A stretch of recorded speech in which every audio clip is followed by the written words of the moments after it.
back on my life, I have a great family, great grandparents, great siblings. I live in a nice house, have nice stuff. All my life I just had everything given to me. The day I was born 3 months premature. I weighed 3 pounds and 2 ounces, and there was absolutely no hope for me to live. The doctors even told my parents not to get too attached to me because I was going to die. Things looked worse from there. I dropped down to 2 pounds and 10 ounces, and it was hopeless. My parents, they didn't accept that at all. They stood in faith and knew that God is who He is, and He can work miracles, and that they're not going to let their son die here. He's going to live, and he's going to be prosperous. The doctor said, okay, if your son is going to live, he's probably going to be a vegetable. My right leg was twisted all the way back around.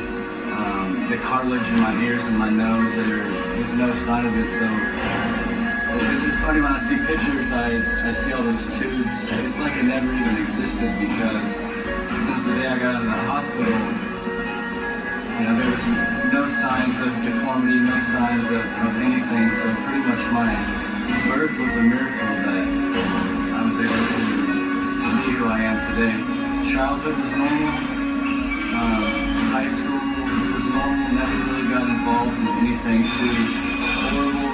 Since I was 4 years old, I started playing sports. I started playing baseball and football and basketball and soccer, and any sport that out there that had a ball, I could do it, and I could do it well. In high school, I achieved a lot of goals I had for myself, and I set a lot of records.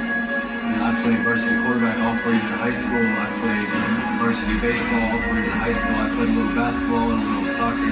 I could run 4.40. Not that many people could do that. I could stand at the home plate of a baseball field and throw the baseball over the outfield wall. I could throw the football about 65 yards with my shoulder pads on. Things that not that many people could do. And looking back on, this kid was supposed to die when he was born and be a vegetable and live that kind of life. I mean, it was a miracle that I lived a normal childhood, but I made things too complicated. I tended to depend on so much of, this is who Austin's going to be. He's going to be a professional football player. He's going to go to a good college because he made good grades in high school. I never really thought about what I wanted to do, because everyone had already told me what I was going to do. Once I got into college, I started letting things influence me in a bad direction. From being the person in high school where I was a leader, I didn't let nothing affect me. I did what I wanted to do because I knew it was what God wanted me to do. And when I got into college, I slowly started letting things get into my life that weren't good for me at all. And it all started when my grades started slipping. I didn't take baseball practice too seriously. And so it was so easy for me to start quitting things. I started to get depressed, and things that I would start, I wouldn't finish them because it was so easy to quit and just move on to another thing. So nothing was consistent in my life. And once I started to really examine myself and want to know, Austin, what do you want to do with your life? I started to pray and to really seek God. Well, God, I know that you're the creator of all things. I know that you created me. I know that you have a plan and that you have a purpose for me. What is it?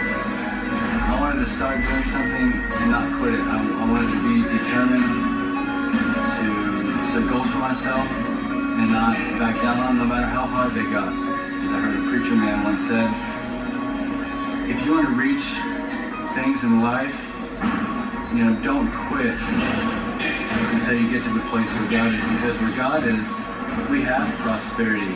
Where God is, we have marriages that get back together. Where God is, that we have broken families that can get reunited. We have, you can be debt-free. We have all these things in God, but what people don't realize is they quit before they get to these places. And so right now, at this time in my life, I have goals for myself. Now I want to get married.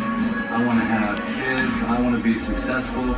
But I want to be who God had made me to be, and not what anybody else tells me who I can be. Don't quit on yourself. Don't ever quit on yourself. Don't ever put on God. Don't ever doubt God. God created you individually to glorify Him and to further His kingdom.